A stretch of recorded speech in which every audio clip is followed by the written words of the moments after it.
Hi, gorgeous. Welcome to the School of Sensuality. I'm really excited to have Shelley on the podcast with me today. And I think this is going to be really interesting in the angle that we navigate this. We're going to be talking about porn and porn addiction, and someone who has come from the adult industry with the experience now that Shelley is going to bring forward. So I'm just going to drop this in straight away. I was like, what is your view on porn?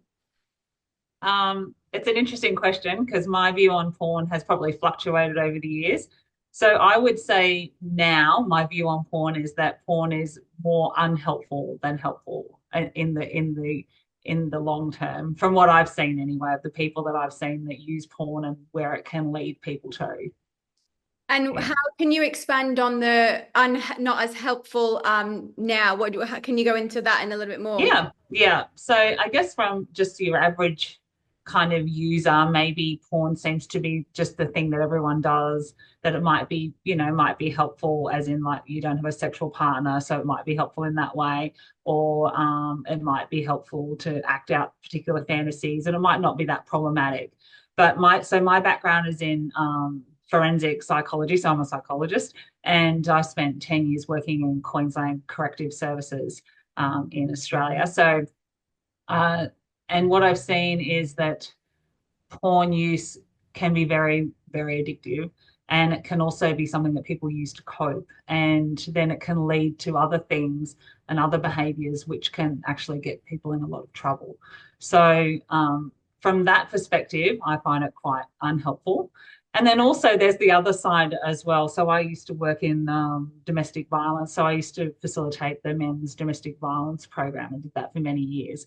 And just the ideas around pornography and gender equality and those kinds of things, I personally I'm like, oh, it just kind of rubs me the wrong way a little bit around how we view women, particularly in pornography and that relationship and that inequality that can happen there. So, but not for all things, but just overall, that's my perspective.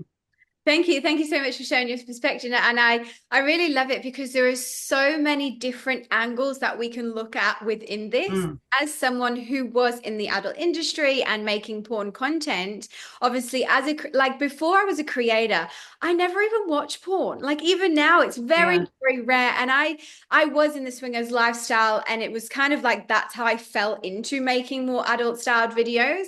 And it did yeah, get to a point, and I'm like, I'm just making this. It's like this is not real. Like this is not how we'd have sex. Like there was moments where I was like, don't get me wrong, I had so much fun. We were dressing up in all these like nurse outfits and pretending all these schoolgirls, and I was having yeah. so much fun. But it is true that for the consumers on the other side, we start creating this into be a normal reality, and this is Mm, what we think is right, which is obviously, seeing these younger girls or seeing like a female like wants to have her hair pulled. And so for the consumers watching, thinking like, okay, I've seen this on porn.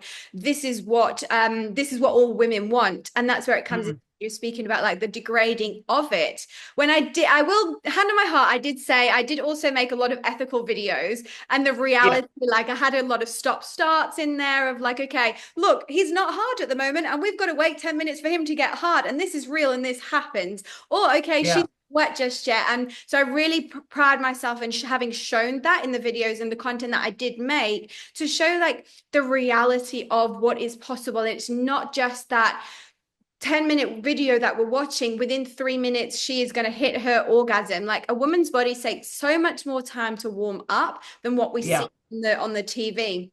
And then, as you did mention, one of the unhealthy versions of watching is the addiction. So I'd love on the Mm. psychological level, what is the reasoning behind the porn addiction? Can be a few different reasons. So just generally addiction is where you get a big rush of dopamine in your brain system, and your brain says, oh, this is a really good thing. I need to do more of that. So it looks for more of that particular thing. And people become addicted to a variety of things. So addiction's the same everywhere we go. So addiction to food or shopping or gambling or whatever, porn is just one of those things that hits our reward part of the brain. So that's what porn does. But so we're more likely, though, people are more likely to become addicted to porn specifically when there's a few different things there hanging around. So it can be things like past trauma. So people are more likely to become just generally addicted to anything with past trauma. But then if there's porn might be something that occurs or happens or they see when they're young. So if it happens when they're young, then they're more likely to become that addicted to that particular thing because they might then use that thing to cope. So, like, so they might be someone that's trying to escape life, or maybe they have anxiety, or maybe they have low mood, and they find that porn gives them that dopamine rush. And so then they feel that that makes them feel better. And so then they do more of it and more of it and more of it. And, it's an easy thing to get now, like it's in everybody's pocket. It's such an easy thing to find, isn't it? And locate. Um, 100%. I feel mm, like it's like you said, no, it's an escapism. If you have mm, had that, you have had that trauma when you were younger, and it becomes part of a habit and a routine. So, as someone who's been in the adult industry and then left, I was actually, it was pretty cool to see the amount of men that were like, okay, look, I've seen Katie's journey and her evolve. It's not healthy for me to be sitting behind the computer every night that I'm on the phone, every night that I'm getting home from work. I'm not mm, meeting anyone. I'm not dating. I've got no confidence. I'm not getting rejected from anyone mm, that I'm speaking to. And like over time, these men who have been watching my content or watching porn have come to a part to realize, okay, there is more out there in life, and then to have helped them now on the journey overcome it.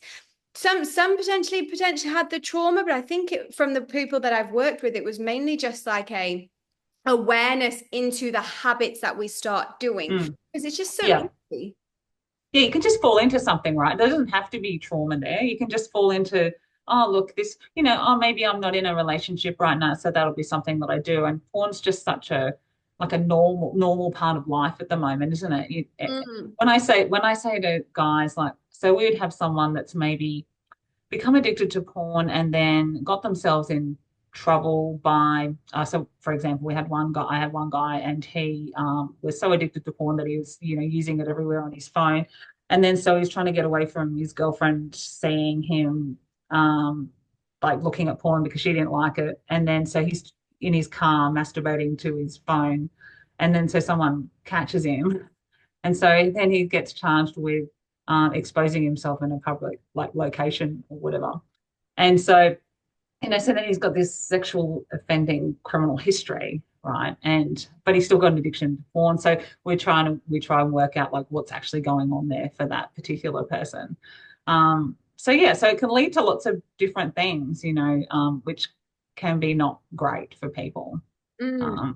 The other thing is like how early people start to look at it as well. So like especially young boys, so the average age of children being exposed to pornography is like 10. I think it's around 10, which is terrible because they're just physically not set up to view that sort of stuff. They haven't gone through puberty.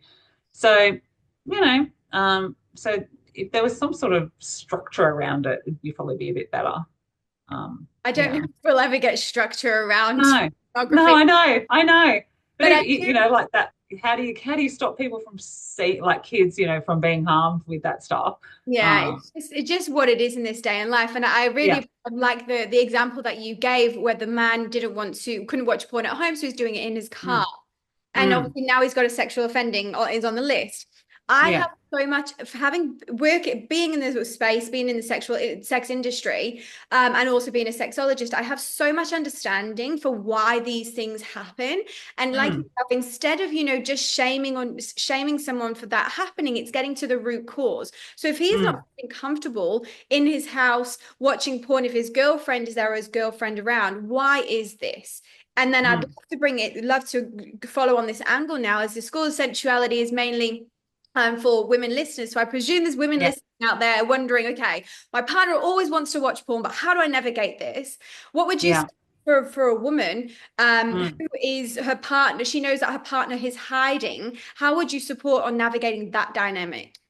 Yeah, so there's a few things that you can do, and look, ideally, opening up the conversation is probably the first port of call, isn't it? So having a conversation about, are you looking at porn? Is this a problem? Like, so for some people, It's not a problem for other people. It's not a problem until it's too much. Too much looking at porn, it then becomes the problem. It's not necessarily the person's looking at it. It might be just that they're too obsessively looking at it, and that's impacting them and how their relationship might be. So it would be initially just opening up the conversation and trying to, I guess, be quite like non-judgmental, and try and figure out what's actually going on there. Is there something else happening for that person? Do they think that this is like got to the addiction stage?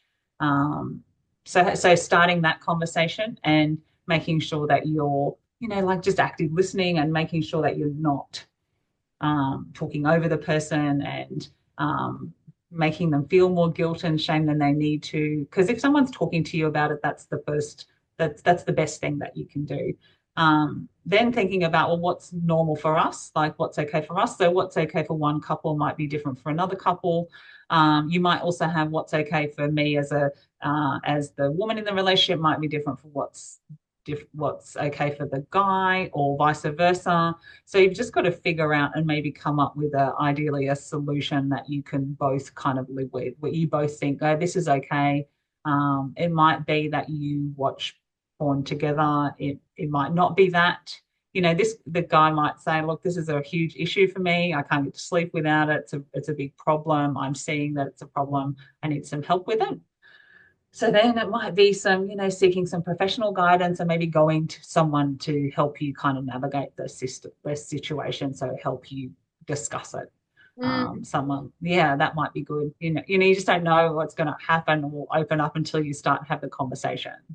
I see that Yeah. so many in Facebook groups, and especially around women's Facebook groups. Mm, They are concerned about the usage of porn, but also if we look at it, just exactly what you said, for what's normal for one person might not be normal for the other person. It's about having those mm, conversations. And I just want to add in there as well. A lot of women who are suppressed in their own sexual energy or don't know what they like in the bedroom, they don't know how to express themselves. They don't know how to talk about sex. They don't even self-pleasure themselves. Often that energy that we hold on to, then when we notice our partner is watching porn, we can come into a sense of feeling like rejected or abandoned. Like, okay, he doesn't love me. He's watching porn because I'm not good enough. When mm, if we start feeling and we start feeling this type of language or negative thoughts that are coming into our space, this is a moment to like, okay, well, where am I judging myself, or where is my sexual energy not open? And if we're feeling that, more so looking at it in space like, okay, can I get curious about what type of porn that I would watch? Could I get mm, curious and I wonder how long it takes me to have my first orgasm? Can I get curious about, oh, this is a really new position that I've not tried before, and get so much curiosity rather than the shame and the embarrassment that comes from it. mm, For women, so I do have clients, and their sexual chemistry in the relationship is a little bit rocky at the moment. And as I work one-on-one and then together, she does not masturbate by herself. She has no relationship with her body yet. That's what we're working on. Whereas on the other yeah, side, he is all for it. He's been masturbating since he was 10. He also yeah, self-pleasures as well, and he's got such a connection with his energy. And so she feels very rejected in the fact that he is watching the porn and she is waiting for him to give her pleasure. But then when we can actually really tap into our own energy and our own body of like, okay, well, I can do this and I'm desiring to do this for myself. And also I can have the relationship with my partner as well. Not so kind of projecting outwards and shaming them for doing that just because that's not our norm, which is why I love the School of Sensuality and everything that I bring forward to really bring yeah, the light onto these taboo subjects and understand, what's normal for Shelley is not normal for Katie, is not normal for Joe, is not normal for Sarah. It's all so mm, different. And it's really, yeah, I love the journey of sexuality and exploration because it's such a journey of self-discovery and self-awareness. And like you said at the start, your view of porn has often changed over time as we've gone along as well, because mm, we're all on a journey of evolution. We're all here to learn, we're yeah, all here to explore, and it just, whatever comes in our path, we just need to learn how to navigate it in the right way. yeah. Yeah. And that's like that whole, so if you went through a bit of a process and then you decided, hey, like maybe this is something someone we could go talk to someone about this, and they might come and talk to someone like yourself. And then it might be, okay, so then we want to rebuild our relationship, and we want to have a different kind of relationship than we had, because people just fall into things and they just become who they become without thinking too much about it, without intentionally deciding, no, this is the kind of relationship I want. And you can actually do that. Can't you? You can actually talk to each other and decide, oh, maybe this is what it was like before.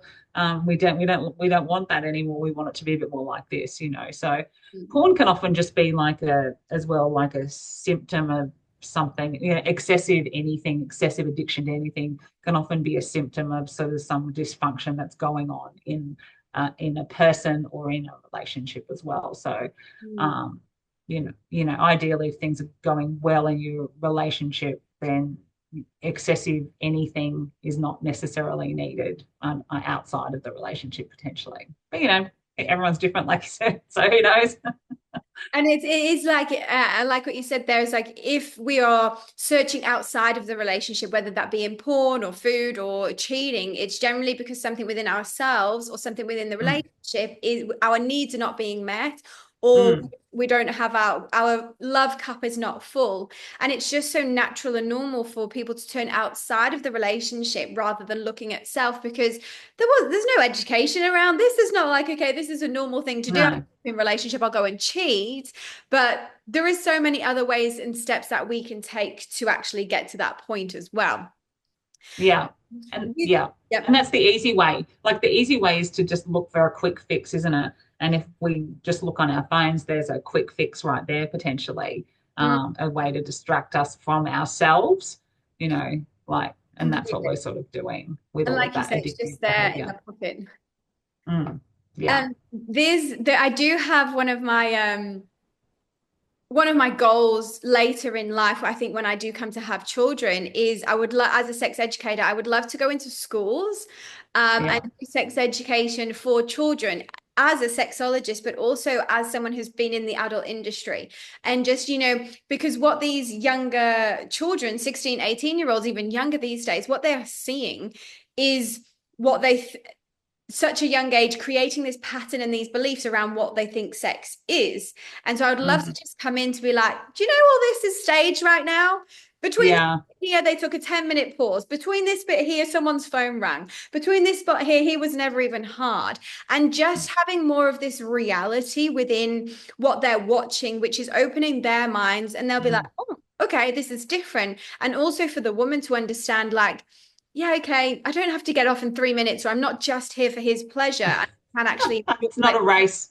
and yeah, and I can actually enjoy my own pleasure as well. And I feel that's why a Mm. lot of is within couples as well. I see a clients with erectile dysfunction, premature Mm. ejaculation, and it does affect both people in the relationship. Him because he's feeling shamed and embarrassed, and her because potentially she will feel that she's not good enough, or she's not pretty enough. That's why he's not getting hard. But when generally on the Mm. deeper level, it's coming back to something that's the performance anxiety, or thinking that we need to show up, or the stress, or an effect Yeah. emotionally that's affecting us. And I think that's the same as well. A lot of that can come from our experiences from Mm. sex or from porn, such at young ages as well.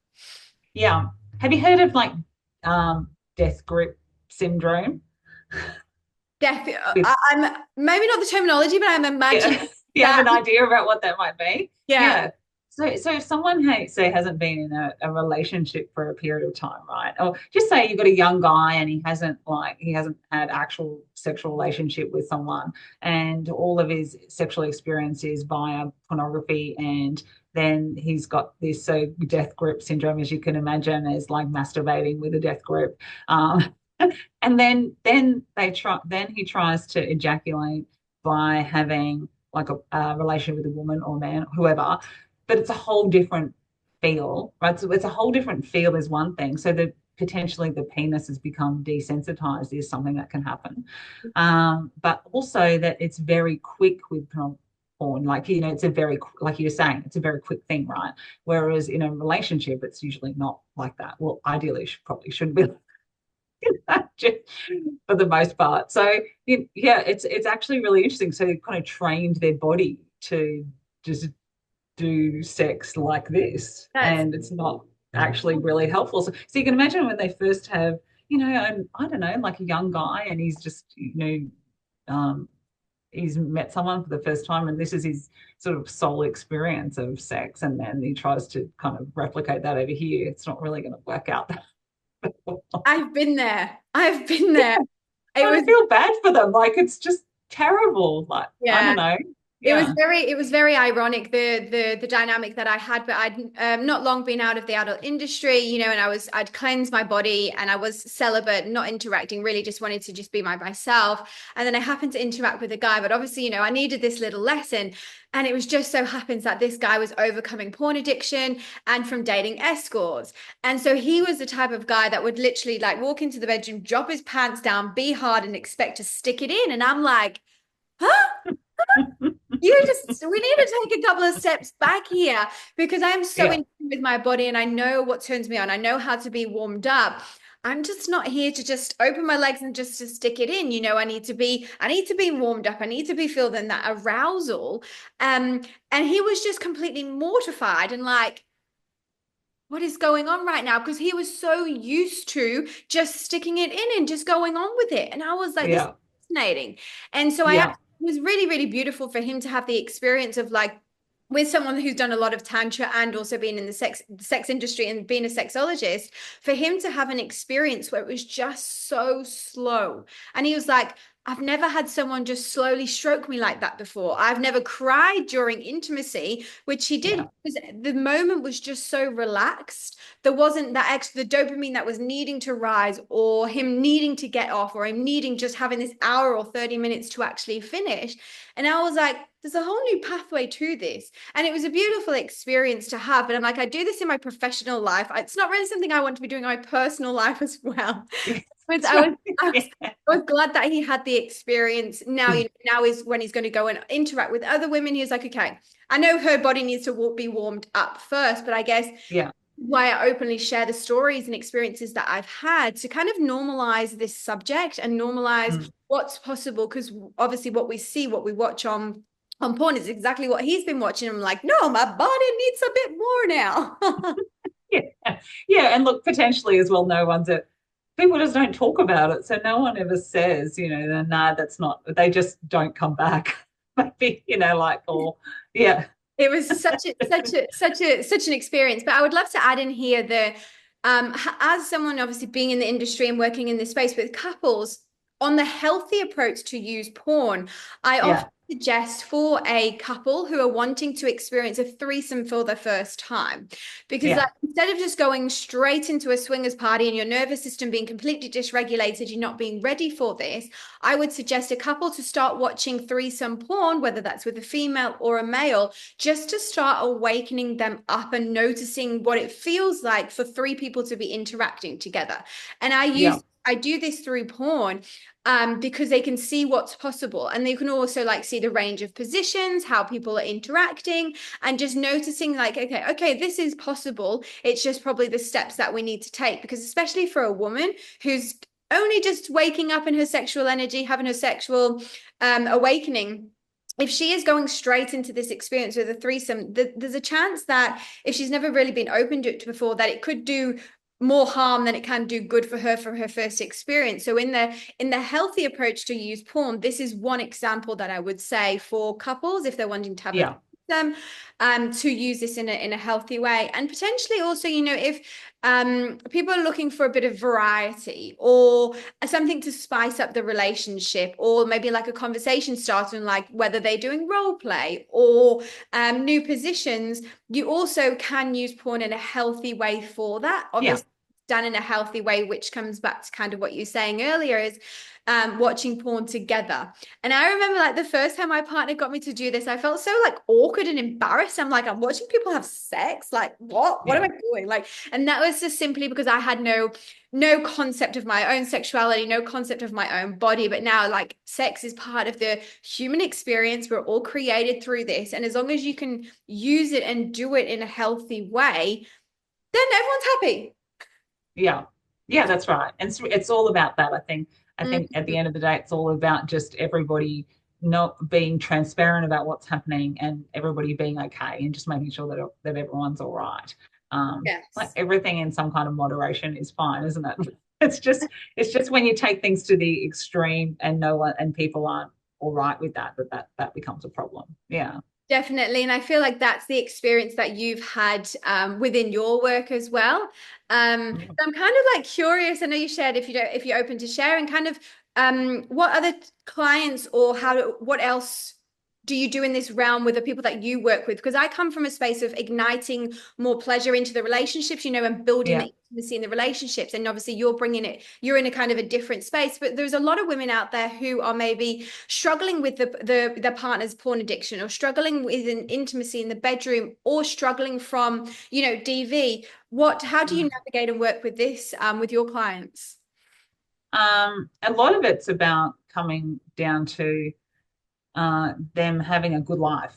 So I think a lot of people, there's a lot of gaps in their lives. And so um, you can see the trajectory of whatever's kind of led them down a certain path. So, for me, just if we're talking specifically about pornography or sex addiction or those kinds of things, it's often trying to meet an unmet need, I would say. So, really looking for emotional intimacy and connection, but searching for it in all the wrong places. So, like searching for that by viewing porn every night, or 3 times a day, or an excessive amount, looking for intimacy, looking for emotional intimacy, but looking for it with porn, you're not going to really get it. And confusing those things, confusing sex and intimacy as the one thing when they're very different things. Like sex, I would say, is a part of intimacy, but it's not everything. And so understanding how are we intimate, how do we actually connect with people, and a lot of that's actually just sharing and talking, and it might be other physical things, but a lot of that is that actual emotional intimacy piece that's kind of missing for people. Mm, Yeah. So, and I guess what we know about porn is that, like you said, it's very quick, right? So it's just that quick dopamine hit, and so people get a big bunch of that dopamine in their brains, and so that they're really, really keen to keep coming back to it. But what happens with that is that if you get that once, then you might be looking for something a bit more extreme and a bit more extreme and a bit more extreme. So people then start going down that rabbit hole of clicking on things, which might yeah, not be great. and Yeah. So, leads to uncomfortability with yeah, self in the yeah, relationship. yeah. So they're kind of looking for the next best thing, um, which is a problem for people because then they're missing all of that other good stuff, which is the actual thing that we really want in life, which is probably emotional connection and sexual intimacy altogether for Mm, most people, I would say. definitely. And I feel like when we start noticing what's possible in a relationship and having that emotional connection, all the fluff or the external things that we're looking at around the outside can just soften off, because we are actually getting that in the relationship. And Yeah. just speaking into that, then, like, obviously being in the adult industry, being on OnlyFans previously, I would have men who their partners don't know they have OnlyFans, and they were getting so much dopamine through obviously the conversations and what were coming. And then when I left the industry, I still have my platform, but now from a healthier point of view. And I tell the men that, I was like, you need to go and do this to your wife. You need to love her. You need to build her emotional connection with her. You need to give her a massage. You need to go down on her for 20 minutes.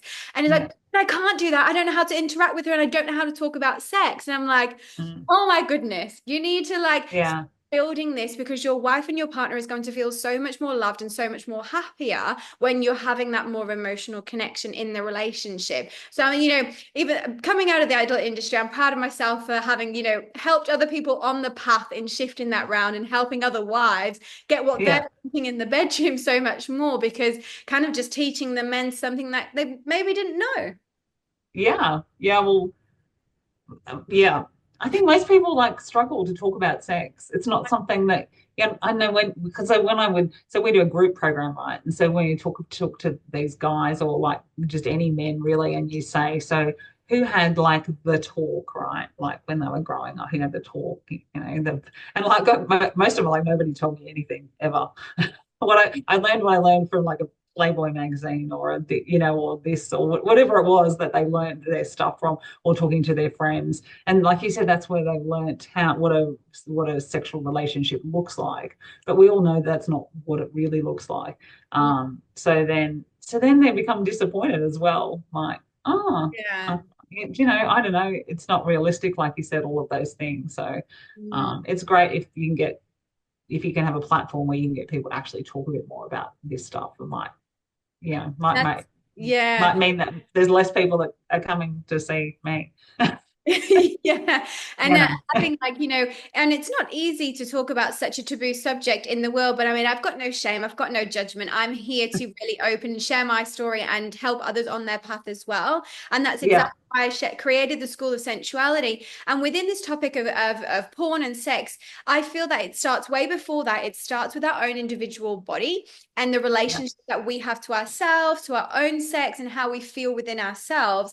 And then from there, that's how we build it on up. And that's exactly what I teach inside my Patreon is building your for women, building the relationship with your body first, building the relationship to your own confidence, your sexual confidence, knowing what turns you on, knowing how you can ignite your own sexual pleasure, how you can have orgasms without touch, and really building this first. And then that builds the confidence that we can have to talk about sex within the relationship as well. And it's exactly what mm, I have my channel here, and I'm here for to really bring that to women especially. So I hope the women watching this that have made, and that are navigating their partners with a porn addiction or whatnot, really they've taken something away from this. And if you're wanting more guidance, you can always reach out to Shelley. I will put her links and everything below, or join in the School of Sensuality to really come into a space of feeling comfortable and not needing to hide your sexuality or feel shameful about your partners as well, because we're just mm, all about love and pleasure. yeah, Mm. yeah, awesome. Thank you so much. It was really insightful. I love the angle of coming in it from, for such a different perspective. And I Yeah, loved brought so much lightness and joy to the conversation as well. So thank you very much. that's okay. Thanks so much. Thanks so much for having me. Thank you. Thank you. Bye, guys.